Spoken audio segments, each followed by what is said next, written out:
Coach, Aaron Beasley seems like he was progressing well that first half of the season and then has maybe struggled the last couple of games. Would you agree with that assessment, and how would you kind of describe his season to this point? I wouldn't agree that he struggled. I thought he didn't play up to standard in the Alabama game. Thought he probably lost a little confidence in himself. He missed some tackles, we all expected him to make. And then he had the big miss in that first series, obviously versus UK. But if you go back and watch the game, he led us in tackles, and he actually did a good job. Obviously, the quarterback jumping over him, super athletic play. But if you go back and watch the coach's tape, he made a lot of tackles and fit the run pretty well, after that first, quarter struggle. Eric and Jimmy. I know it's a week-by-week process, but how's the depth behind those front three guys, with the Mohan and, Garland and Willis is behind them? They're progressing. We want to always keep those guys, obviously attentive, and we're giving them a ton of reps, and we just want to still make sure we put the guys in that are going to give us the best opportunity to win. Like we talked about earlier, I think those guys are, when we talk about those guys, the Willises, Aaron Willis, William Mohan, and Pat Garland, I think they all have a chance to be outstanding players. Obviously, we'd like to speed up the clock to get them there, now, but they're progressing. I think they're nearing that point where you would feel comfortable putting them in the game. But, probably just not there yet. They're doing an outstanding job on special teams, and you can see them maturing there, and they're getting better. But, they probably still have a little ways to go where we would feel like we could put them in there, and they could give us the best chance to win. In a normal circumstance, how many linebackers would you want to have in that rotation? We started off with 4 early this year, and, obviously I thought, those guys played, lights out. These last couple games, really the last 3, the linebackers that played, they probably been on the field too much. They're up there in the, 80s, high 70 play count, and that's probably too much for them, for the way we want them to play. So obviously the depth comes out. In the fourth quarter and some of those second halves. But some of it's self-inflicted. We got to get off the field on third downs, to limit that play count. Coach, you kind of answered my question. I was going to ask you, Rodney Gardner said there were 103 gradable plays against Kentucky. And I just wonder, because of your lack of depth, has that taken a greater toll on your linebackers? Yeah, it has. But I also say, like I said, it's self-inflicted. If we're getting off the field on third down, we have an opportunity to limit some of those plays. But we also know, our offense, they're a fast strike offense, and obviously you guys watched the game. There was a couple plays, the first play of the game was a touchdown. So, we're going to be on the field. And then obviously when you score on defense, that takes a possession away from your offense, and you have to go back and get another possession on defense, which we don't mind. We'll always take the points. And, those are times where you wish you had a little bit more depth. But the guys are battling through. They're all, obviously have minor injuries, nicks and bruises, but they're battling through it and giving us everything that they have. Adam and Brent. Y'all's forte, obviously, is tackles for loss. Yes.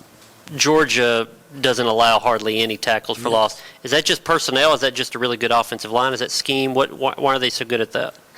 Just from watching the tape, they have obviously their personnel, is outstanding. Their running backs are probably another group that's probably one of the best in the conference. A lot of guys. A lot of their guys that they have, when they make contact in the backfield, they're always able to extend or at least get it to a 0-yard gain where they're not getting the tackles for loss. And then you have to give the quarterbacks credit. 1, checking out of plays, and 2, not taking sacks. Obviously the Bennett kid is pretty athletic. He gets out of the pocket and does some, good things with his feet. And even the Daniels kid does a good job of, kind of getting them out of bad situations and checking the plays where they get positive yards. Coach, 2 things. One, what is your linebackers? What do they have to do better on third down? And two, it didn't look like you tackled overall as well as the defense against Kentucky. Is that Kentucky? Was that the bye week? Is that late in the season? What do you attribute that to? It can be a lot of things, but we're not going to make any excuses. We have to tackle better. They gave us a couple new formations, and they were sending receivers and tight ends from out in the perimeter to come in and crack some of our interior guys, and we have to be able to adjust to that and do a better job. And I think in the beginning when you watched it, we didn't do a good job of probably matching their physicality. I thought we did that as the game went on. Some of those runs that you saw in the first quarter from those running backs you didn't see in the second half. I thought we did a really good job of matching their intensity and then passing their intensity, as far as the run game.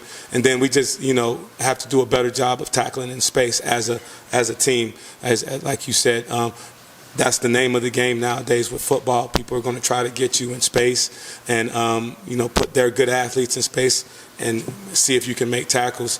And we didn't do a great job of that on all three levels, and that's something we've been working on this week. And then third down, playing for your linebackers, you need more out of that group. Just understanding down and distances, and everybody has their third down packages that they're going to run to get first down. So it's always being stick aware, understanding how deep their drops need to be, and understanding pass protections. As we want to pressure on third down, we have to be able to beat one-on-one blocks. Even when we pressure, if we pressure with 5 and they're blocking with 5, we have a couple guys in one-on-one situations. We have to start winning those situations.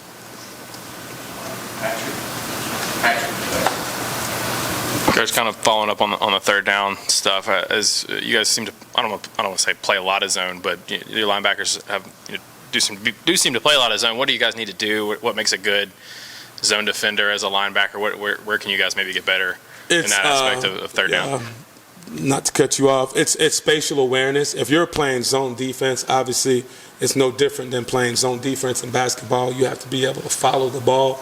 In zone defense in football, it's the same. The ball is in the quarterback's hands. You have to be able to work within the framework of the defense, understanding how the offense is trying to attack you.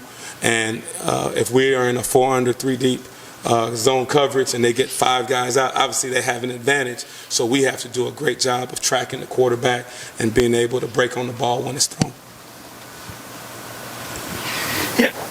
Brian, what does it sort of say about your defense that being on the field for 100 plays, it's been talked a lot about the depth and how much of a problem that's caused, but with the game on the line, even after that sort of deflating 4th and 24, they go out there and they get 4 consecutive stops to end the game? I think it says it's the culture of our program. It's kind of what Coach Heupel is building. And I've been doing this for a long time, and I've been on the wrong end of those games a lot of times. I think it speaks to the character of our team, and the players believing in what Coach Heupel and what the staff is preaching. Because after that 4th down, I'm not sure many people watching it thought that the Vols were going to win that game after giving up that long 4th down. And the kids battled back; they never panicked.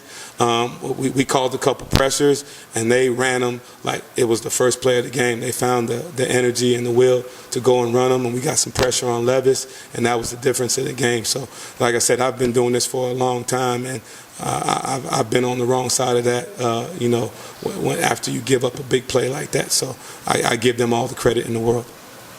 Eric? Yeah, kind of on that again. Overall, how would you assess your linebackers blitzing, and is that something we can maybe expect to see more of the last few games?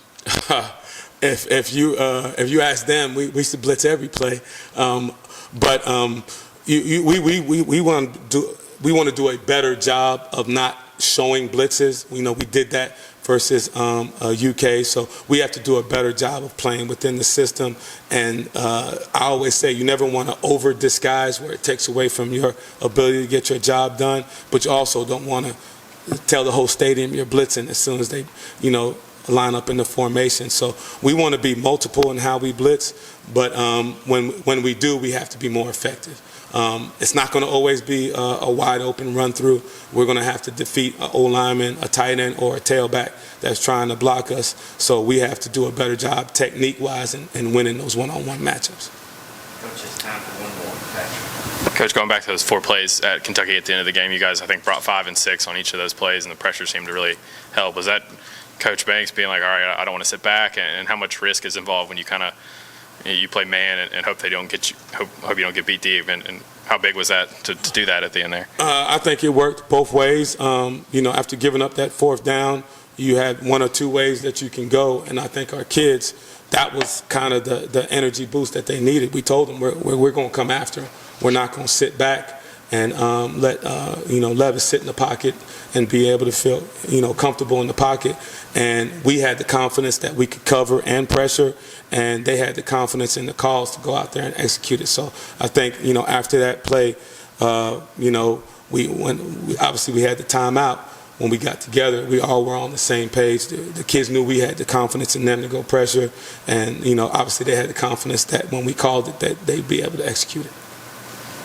Thank you, Coach. All right, thank you. The